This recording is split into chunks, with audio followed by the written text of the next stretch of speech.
So week 3 is here, and some of these college football teams are feeling the heat like they maybe never have before this early in the season. So today, I'm going to break down 3 programs that are under the most pressure to win this weekend. Clemson, Florida, and Notre Dame, and why really a lot of them have a season on the line upcoming, and why one slip up could change everything. Starting with Clemson.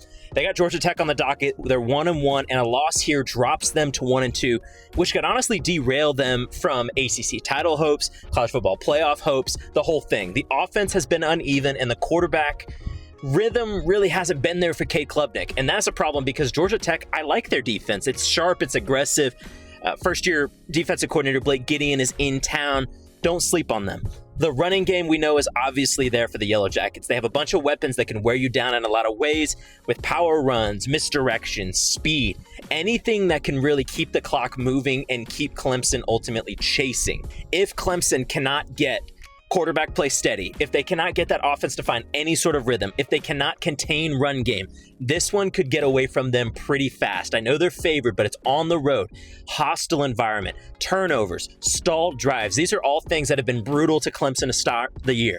Bottom line, Clemson has to play smart and clean. They have to show me something on offense this week. They have to take away any sort of advantage that Georgia Tech can have and fired up home crowd. I think Georgia Tech is a sleeper to make the college football playoff. This game could define the rest of Clemson's season. Kickoff is Saturday at noon on ESPN. This is going to be a battle.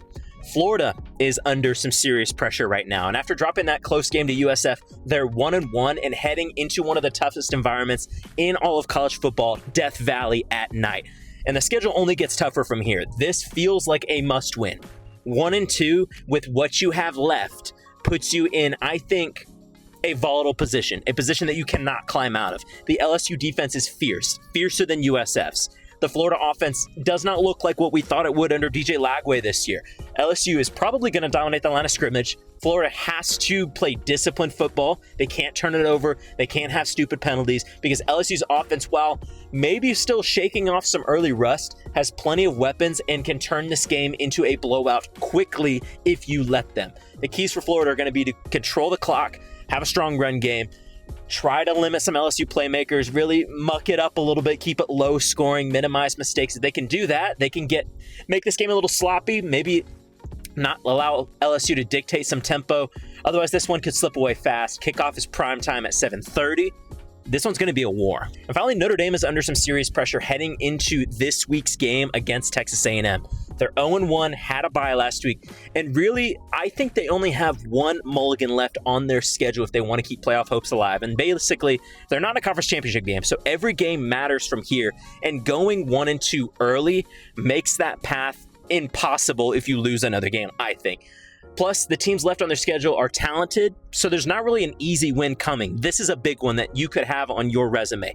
A&M is underrated. They're 2-0. They have a dynamic dual-threat quarterback in Marcel Reed. They can hurt you in multiple ways, and this is a legitimate game that A&M can come in on the road and actually win. I don't think we're talking about this possibility enough because this is a revenge factor for A&M. They're trying to avenge last year's loss. They bring in a tough defense behind one of the best head coaches in all of college football, I think, or the most underrated at least, in Mike Elko. But truly, if Notre Dame wants to win this game, you have to establish the run game. You have to be physical up front. Things that we thought we knew about Notre Dame, but maybe aren't actually there. Control the line of scrimmage. Pressure Marcel Reed. Force some mistakes. You're at home. Use that to your advantage. Lose this one, and I think Notre Dame's path to the playoff narrows dramatically. Kickoff is 7:30 on NBC. This one is insane also. So there you have it. Clemson, Florida, Notre Dame. I can almost guarantee you one of them is not going to show up in this big pressure game. I'm going to stake my claim on 2 of them losing.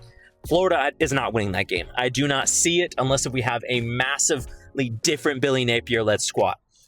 I think we're going to end up seeing one of Georgia Tech and A&M pulling one off. I don't know who. Stay tuned to really see who I think at the end of this week. One loss could spell big trouble for one of them. It's do or die. Who will rise? Who will fall? Who do you have winning all 3 of those games this week? Curious to hear what you got in the comments.